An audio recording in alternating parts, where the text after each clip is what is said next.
Strategy cycle. The strategy cycle is a simple tool that will help you to achieve the goals of your organization. Consisting of 4 main phases, the cycle is an iterative process that you can use to build and improve your business year after year.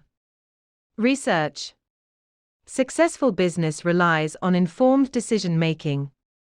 Managers with access to information on the market, competitors, and their own business will be better placed to set goals and devise strategies than those who are less well informed.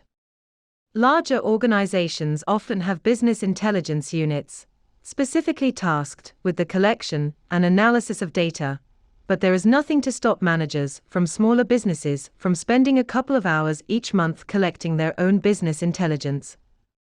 Often a manager's personal knowledge and experience of the market can be just as effective as expensive research studies, and decisions are made through market sensing as opposed to market research. As the strategy cycle is an iterative process, the results of previous strategies should feed into the business intelligence, along with any important experiences or key learnings gained. Planning. After analyzing the business intelligence to identify the most important internal and external factors affecting the organization, managers can begin to formulate appropriate strategies for meeting their goals. Organizational goals are the aspirations that the business seeks to achieve. These generally revolve around growing the business and increasing profitability, but can also be industry-specific, such as a technology company wanting to become the leading innovator. To make these goals possible, managers set objectives which provide a more tangible destination for the business to move towards. For example, a business seeking market leadership would probably set objectives around increasing sales and reducing costs.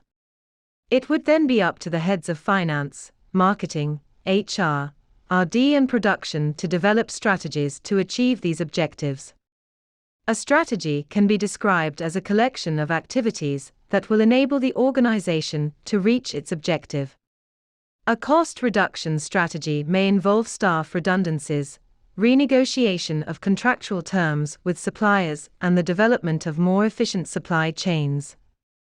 Throughout the planning process, managers should constantly consult with other heads of department and with employees further down the line, who will be responsible for implementing the strategy activities. Without suitable levels of communication, the different parts of the business will not be able to take an integrated approach towards the objectives, often resulting in duplication of effort or inability to deliver to customers.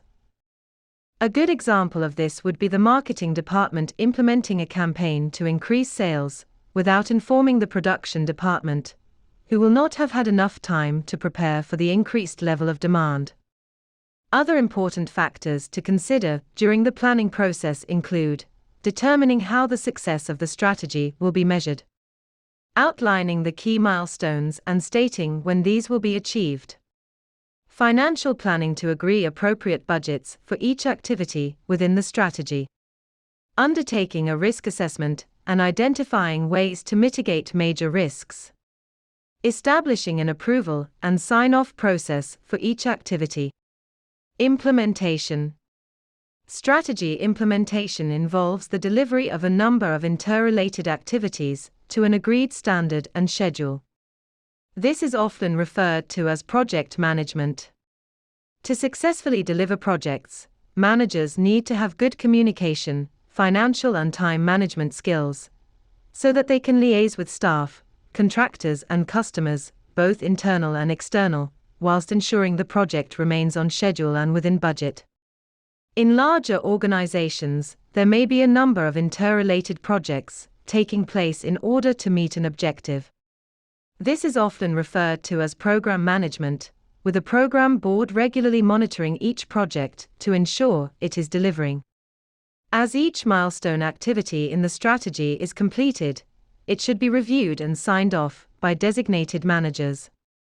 Activities that are not delivered to time or quality should be reviewed to understand why and corrective action undertaken to try and get the delivery of the strategy back on track. Measurement. Once implementation of the strategy is complete, it is important to assess the degree to which it enabled the objective to be achieved. Without proper measurement, it will be difficult to accurately understand what worked and what improvements might be needed for future strategies. The method of measuring the strategy should be closely related to the objective that was set. Therefore, an organization whose objective was to increase sales turnover would use the increase or decrease in actual sales as one of its measurements. On some occasions, it will not always be possible to use internal data to measure strategy success, especially for less tangible factors, such as brand awareness. In these cases, it will be necessary to seek external data in the form of market research surveys and opinion polls.